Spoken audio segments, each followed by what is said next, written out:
Assalamualaikum warahmatullahi wabarakatuh. Hamdan wa syukran lillah wa salatu wassalamu ala rasulillah la nabiyya ba'dah. Asyhadu an la ilaha illallah wa asyhadu anna muhammadan abduhu wa rasuluh amma ba'du. Alhamdulillah, tiada kata yang paling indah kecuali syukur kita kepada Allah Subhanahu wa Ta'ala yang Maha Pengasih, yang sayangnya tidak pernah pilih kasih, yang Maha Penyayang, yang kasih sayangnya tidak pernah terbilang kepada setiap umatnya yang beriman.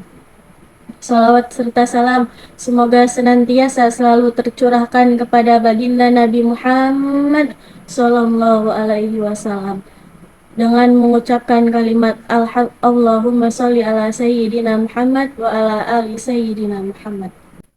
Yang saya hormati Bunda Novian Rizkiana Dewi MSI selaku dosen PPI dan teman-teman sekalian yang saya banggakan dan semoga selalu dalam lindungan Allah Subhanahu wa Ta'ala.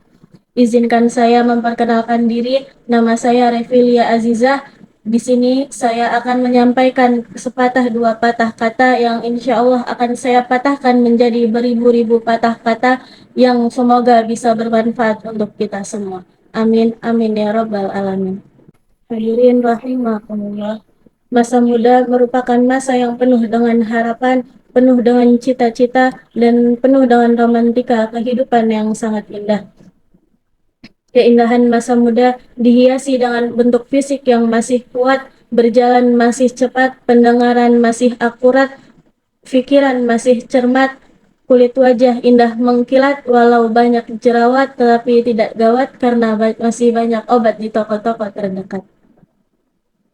Oleh karena itu, pantas bila para pemuda dan para remaja merupakan salah satu penentu maju dan mundurnya suatu negara.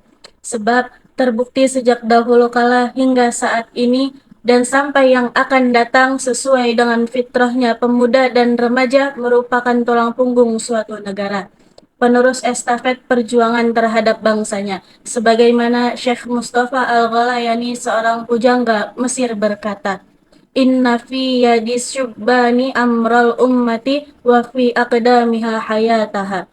Sesungguhnya pada tangan-tangan pemudalah urusan umat dan pada kaki-kaki pemudalah mereka lah terdapat kehidupan umat. Mengingat betapa pentingnya remaja dan pemuda sebagai generasi penerus bangsa, maka pada kesempatan yang baik ini saya akan membicarakan tentang remaja dan pemuda sebagai generasi penerus bangsa dengan landasan Al-Quran surat An-Nisa ayat 9 yang artinya, dan hendaklah takut kepada Allah orang-orang yang seandainya meninggalkan di belakang mereka anak-anak yang lemah, yang mereka khawatir terhadap kesejahteraan mereka. Oleh sebab itu, hendaklah mereka bertakwa kepada Allah dan hendaklah mereka mengucapkan perkataan yang benar. Oleh karena itu, wajib bagi kita, saya, saudara, dan kita semua merasa takut jika meninggalkan anak-anak dan keturunan dan generasi yang lemah. Profesor Dr. B.J. Habibie mengatakan, setidaknya ada 5 kelemahan yang harus kita hindari. Yang pertama yakni lemah harta, yang kedua lemah fisik, yang ketiga lemah ilmu, yang keempat lemah semangat hidup, dan yang terakhir yang paling ditakutkan adalah lemah akhlak. Hadirin, jika 5 kelemahan ini melekat pada generasi-generasi remaja dan pemuda kita, saya yakin mereka bukan sebagai pelopor pembangun, melainkan sebagai virus penghambat pembangunan, bahkan penghancur pembangunan. Padahal hadirin, di negeri tercinta ini, sejarah telah membuktikan sejak tahun 1908, masa kebangkitan nasional sampai menjelang detik-detik proklamasi, dikumandangkan sebagai organisasi kepemudaan. Seperti Persatuan Pelajar Stovia, bahkan kita mengenal Budi Utomo sebagai tokoh pemuda karismatik. Mereka menjadi the grand old man, istilah Bung Karno, bahkan menjadi the founding father, pendiri penggerak yang mampu merebut kemerdekaan. Jika tanpa pemuda, mustahil Indonesia ini merdeka. Demikian ungkapan kekaguman Bung Karno terhadap generasi muda kita yang diabadikan oleh sejarah perjuangan bangsa. Sejarah tersebut mengajarkan kepada kita semua selaku remaja dan pemuda saat ini dan yang akan datang agar memiliki semangat juang yang tinggi serta tanggung jawab yang penuh terhadap kelangsungan nusa, bangsa, dan agama yang kita anut saat ini. Sebab syubbanul yaum rijalul ghad. The young today is the leader tomorrow. Pemuda hari ini adalah jago-jagonya pemimpin yang akan datang.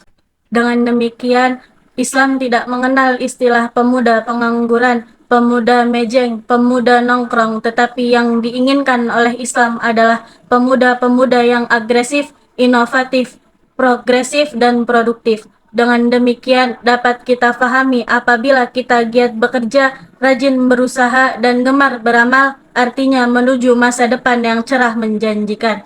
Namun, jika remaja dan pemuda malas bekerja, enggan berusaha, dan tidak mau beramal, artinya menuju masa depan yang suram dan mengenaskan. Sebab al-kasalu la yat'am asal. Insan yang pemalas tidak akan merasakan manisnya madu, melainkan akan tenggelam dalam pahitnya empedu. No again without a pain. Tiada kebahagiaan tanpa lemah derita, tiada perjuangan tanpa pengorbanan. Sebagai contoh bagi remaja dan pemuda sebagai generasi penerus bangsa, mari kita renungkan firman Allah Subhanahu wa taala dalam Al-Qur'an surat Al-Kahfi ayat 13 yang artinya, "Kami kisahkan kepadamu Muhammad cerita ini dengan benar. Sesungguhnya mereka adalah pemuda-pemuda yang beriman kepada Tuhan mereka dan kami tambah pula untuk mereka petunjuk." Imam Ali Asyabuni dalam kitab Sofwatut Tafsir memberikan syarahan terhadap ayat tersebut dengan redaksi, "Nahnu naqussu alaika ya Muhammad khabarahum ajiba ala wajhi sidqi bila ziyadati wala nuqsan." Yaitu kami kisahkan kepadamu wahai Muhammad berita aneh mereka menurut perjalanan yang benar, tidak ditambah dan tidak dikurang sedikit pun. Dengan demikian, ayat tersebut merupakan khobariyah ilahiyah, suatu berita dari Allah Subhanahu wa taala. Isi beritanya adalah kisah tentang pemuda Ashabul Kahfi. Ashabul Kahfi dapat kita jadikan uswah terutama bagi remaja dan pemuda selaku generasi penerus bangsa. Ashabul Kahfi merupakan simbol personifikasi pemuda-pemuda beriman dan teguh pendirian, kuat mempertahankan iman, pemuda-pemuda gagah yang pandai mempertahankan akidah, dan pemuda-pemuda idaman pintar membela keyakinan. Mereka lebih baik mati berkalang tanah daripada mati bercermin bangkai. Oleh sebab itu, sebagai remaja dan pemuda selaku generasi penerus bangsa, mari kita singkan lengan, langkahkan kaki ke depan, bekerja, bekerja, dan bekerja. Jika sikap ini yang diaplikasikan oleh para remaja dan pemuda kita, maka Allah akan menjamin keberkahan bagi bangsa kita tercinta ini. Sebagaimana Dr. Muhammad Sulaiman Al-Asqari dalam kitab Zubdat At-Tafsir min Fathil Qadir menjelaskan, "I'malu ma syi'tum." Bekerjalah sesuai dengan skill atau keahlian masing-masing. Setidaknya ada 5 olah yang harus kita kerjakan, yakni olah rasa agar iman melekat, olah rasio agar ilmu meningkat, olahraga agar badan sehat, olah usaha agar ekonomi kuat, dan olah kinerja agar produktivitas meningkat. Hadirin, jikalau 5 potensi ini sudah melekat pada remaja dan pemuda sebagai generasi bangsa, maka generasi penerus bangsa dapat melanjutkan estafet perjuangan yang meraih prestasi gemilang pada masa yang akan datang. Amin, amin, amin ya rabbal alamin. Sekian pemaparan ceramah atau kultum dari saya. Jika ada kesalahan kata, saya mohon maaf. Kepada Allah saya mohon ampun. Wabillahi taufiq wal hidayah. Wassalamualaikum warahmatullahi wabarakatuh.